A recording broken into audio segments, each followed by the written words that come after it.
Gledate Gorenjska poročila na GIF TV. Najprej en lep dober dan v mojem imenu in seveda opravičilo, ker ste morali malce počakati, ampak kar nekaj vprašanj sem seveda imela. Poročilo, ki sem ga prejela, je obsežno. Z odgovori sem zelo bila zadovoljna, bili so poglobljeni.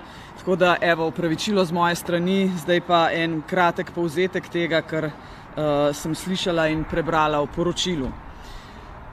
Danes sta me minister za obrambo, gospod Šarec, in načelnik generalštaba, generalmajor Robert Glavaš, seznanila s stanjem o pripravljenosti Slovenske vojske za leto 2022 in z drugimi zadevami, ki so seveda pomembne za obrambo države.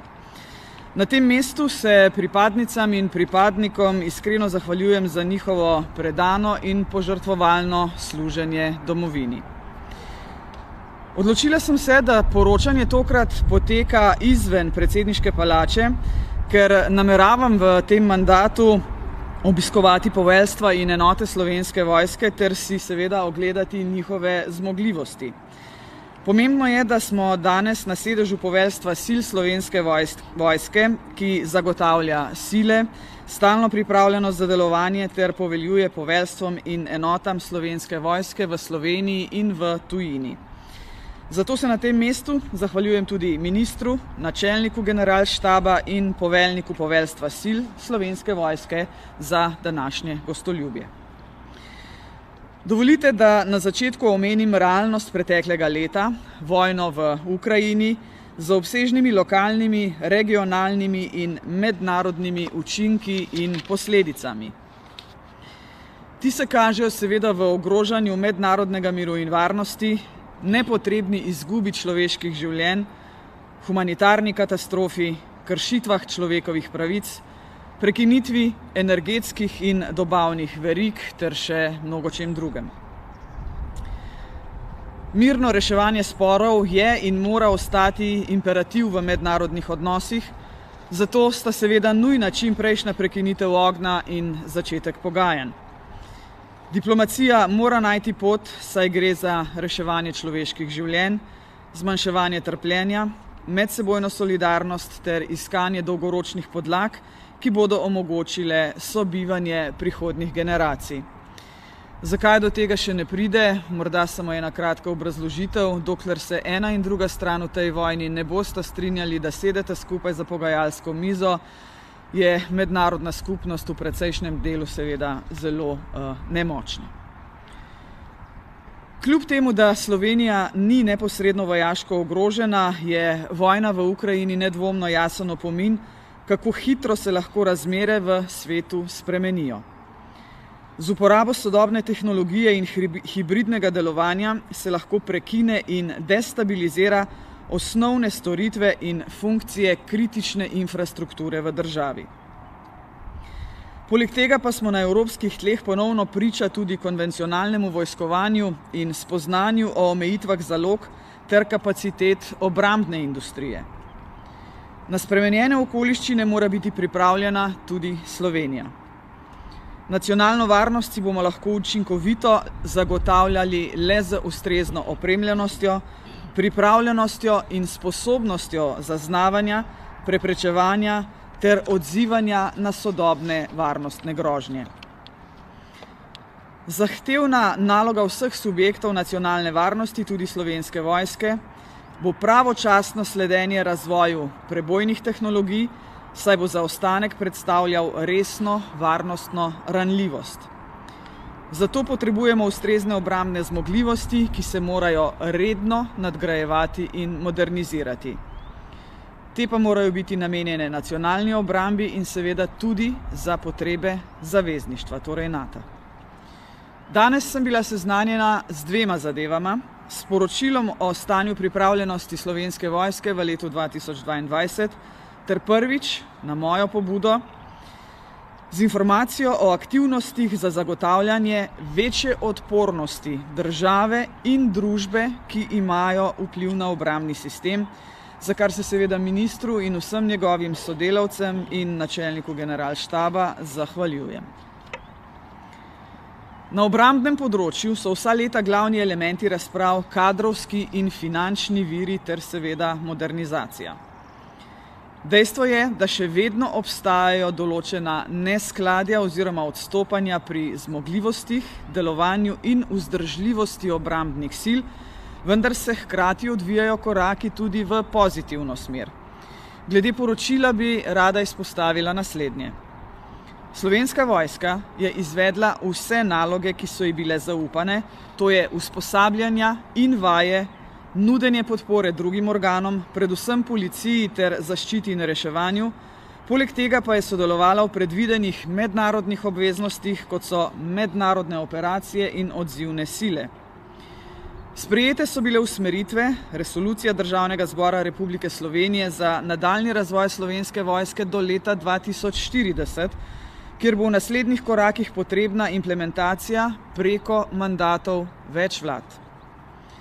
Postopno se viša delež obrambnih izdatkov, delež za investicije ter delež sredstev za inovacije in raziskave, kar je pomembno z vidika sodobnih groženj, prebojnih tehnologij in tehnologij za tako imenovano dvojno rabo.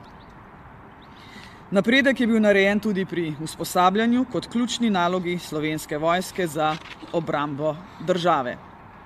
Vse več pozornosti se namenja zmogljivostim kibernetske obrambe, kjer pa bodo potrebna dodatna dolgoročna prizadevanja. Še vedno ostajajo izzivi s starostno strukturo in pridobivanjem pripadnikov za Slovensko vojsko, kjer so načrtovani dodatni ukrepi. Naslavljajo se izzivi preteklega zaostanka pri izgradnji ključnih zmogljivosti Republike Slovenije, kjer so oblikovani načrti za modernizacijo. Ta se ne bo zmanjšal čez noč, ampak bo zahteval svoj čas in seveda stabilno politično podporo. Ker je na obrambo države treba gledati celovito, me veseli, da smo se danes pogovorili tudi o odpornosti države in družbe. Zato sem pristojne ob obisku Ministrstva za obrambo na začetku mojega mandata, če se spomnite, tudi prosila, da seznanjanje s tem segmentom v času mojega predsedovanja postane stalnica. V izrednih ali kriznih razmerah je namreč ključno zagotavljanje delovanja oblasti, bistvenih storitev prebivalstvu in civilne podpore za opravljanje vojaških nalog. Tu je pomemben celovit medresorski pristop, zato podpiram delo vlade in vlogo obrambnega ministrstva v sodelovanju z ostalimi deležniki pri krepitvi nacionalne odpornosti na področju oskrbe z energenti, odpornosti transportnih in komunikacijskih sistemov, kapacitet za morebitne obravnave množičnih žrtev in gibanj ljudi ter odpornosti zalog hrane in vode.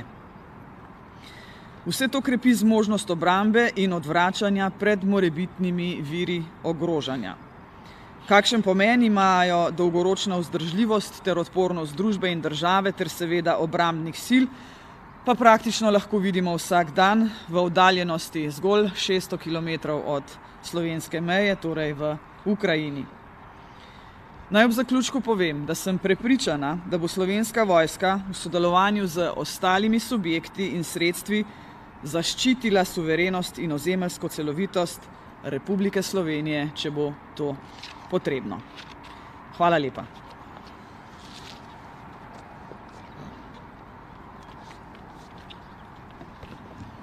Spoštovana predsednica in vrhovna poveljnica obrambnih sil, spoštovani načelnik generalštaba general Robert Glavaš, spoštovani predstavniki medijev, veseli me, da smo danes opravili to dejanje, ki se mu reče letna ocena.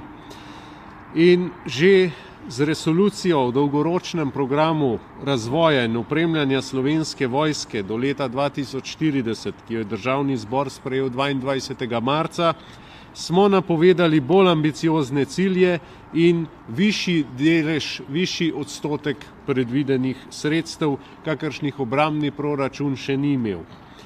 Obrambni proračun se bo v skladu z resolucijo višal do leta 2030, naj bi dosegli 2% BDP. Zavezali smo se, da bomo vsaj 20% obrambnega proračuna namenili za investicije.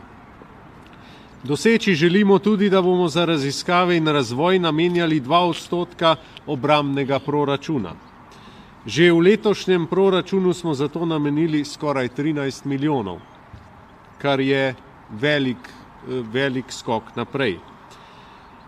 Zelo pomembno je tudi, da je v raziskave in razvoj vključena slovenska industrija.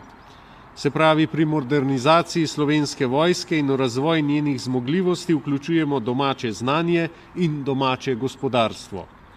Produkti pa bodo uporabni tako za obrambne kot tudi širše družbene namene.